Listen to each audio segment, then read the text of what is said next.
ആ മരിയ കൊച്ചേ, എങ്ങനെയുണ്ട് പുതിയ ഓഫീസും ജോലിയൊക്കെ? അടിപൊളിയാണോ? ആ കൊള്ളാം ചേട്ടാ. ഇനി ഒരു പിടി പിടിച്ചോളണം. അതിനാ നിന്നെ ഞാൻ കല്ലറക്കേന്ന് കയറ്റി വിട്ടത്. നീ വെറുതെ വേണ്ടാതിനും പറഞ്ഞ അവക്കടെ ഭാവി കളയല്ലേ റെജീനെ. ഇവക്കടെ ഭാവിക്കാ ഞാൻ ഇതൊക്കെ പറയുന്നേ. ഡീ, നിന്നോട് ഇഷ്ടമുള്ളതുകൊണ്ടാ പറഞ്ഞ വഴി ജോലി തന്നത്. കാശുള്ളവരെ കെട്ടി രക്ഷപ്പെട്ട എത്ര പേരുണ്ടെന്നറിയാവോ? അതൊക്കെ നമ്മുടെ മിടുക്കാ. മിടുക്ക് കൂടിയാലും കുഴപ്പാണേ. ചേച്ചി, എനിക്ക് വേറൊരാളെ ഇഷ്ടാ. എന്റെ മാതാവേ, നീ ആള് കൊള്ളാലോടി. അതാരടി വേറെ? ഇതിലും നല്ല സെറ്റപ്പ് ആണെങ്കിൽ നമുക്കത് പിടിക്കാം. വർക്ക്ഷോപ്പിലാ ജോലി. അഭിന്ന പേര്. പാവ ചേച്ചി, എന്നെ കാണാൻ കടയിലും ബോട്ടുചെട്ടിയിലൊക്കെ വരാറുണ്ട്. പിന്നെ നീ എന്തിനാണ് അവിടെ പോയത്? അതാ ജോലിക്ക് ശമ്പളം കൂടുതലാണല്ലോ, അതാ ഞാൻ പോയത്. നിങ്ങക്ക് വേറെ പണിയില്ലേ? എങ്ങനെങ്കിലും ഒന്ന് രക്ഷപ്പെട്ടോട്ടെ എന്ന് കരുതി ഒപ്പിച്ചു കൂട്ടി വരുമ്പോ തട്ടിത്തെറിപ്പിച്ച് കളയാനാണെങ്കിലേ നീ എന്താന്ന് വെച്ചാ കാണിച്ചോ. പിന്നെ വിനയ് സാറ് നിന്നെ കണ്ട് മോഹിച്ചിട്ടുണ്ട്.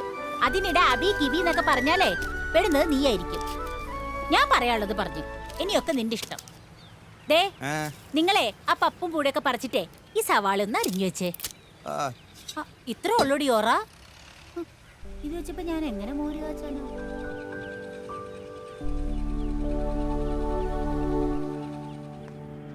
ചേച്ചി, എന്താ? മരിയ ഒന്ന് കാണായിരുന്നു.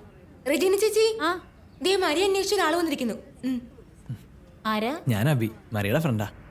ദേ മോനെ, മരിയുടെ കല്യാണം നിശ്ചയിച്ച് അവളെ അവക്കടെ വഴിക്ക് വിട്ടേക്ക്.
എത്ര ദിവസമായി നിന്നെ കണ്ടിട്ട്.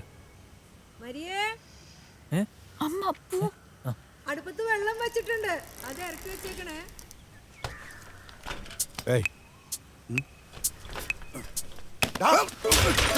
എന്തോന്നാടാ കാമുകിയെ കാണാൻ വന്നിരിക്കുകയാണോ? വിളിച്ചോട്ട് പോടാ, ഇറങ്ങി.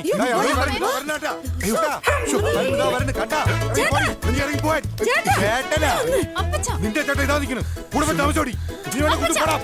അപ്പച്ചനാ ഇടി, നിന്റെ അപ്പച്ചന് സൗന്ദര്യം പോരാ. ഇതാ നിൽക്കുന്നു സുന്ദര എന്റെ പൊന്നുവാ. പൊന്നടിക്കാ പുതിയോട്ട് പോടാ.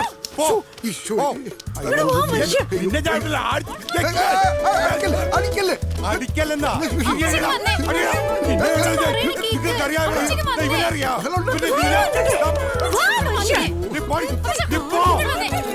കണ്ടാലറിയാം അവന്റെ മോന്ത. ഇവിടെ തന്നെ അവൻ നിൽക്കണോക്ക്. പിന്നെ ഞാൻ എത്ര ദിവസം കൊണ്ട് ഞാൻ ശ്രദ്ധിക്കലെന്നറിയാത്. നിന്നെ നീ എപ്പോഴും അങ്ങനെയാടി. നീ പോടാ. ഒന്നുമില്ല, അയ്യോ കണ്ടില്ല. ചേട്ടന്റെ മുള്ള കല്യാണം ചെയ്യാൻ പറ്റില്ല, സോറി. അത് സാരമില്ല. സുഖല്ലേ? സുഖം തന്നെ. ചേട്ടന്റെ പേരെന്താ? പിന്നെ ഇപ്പൊ എവിടെയാ താമസം?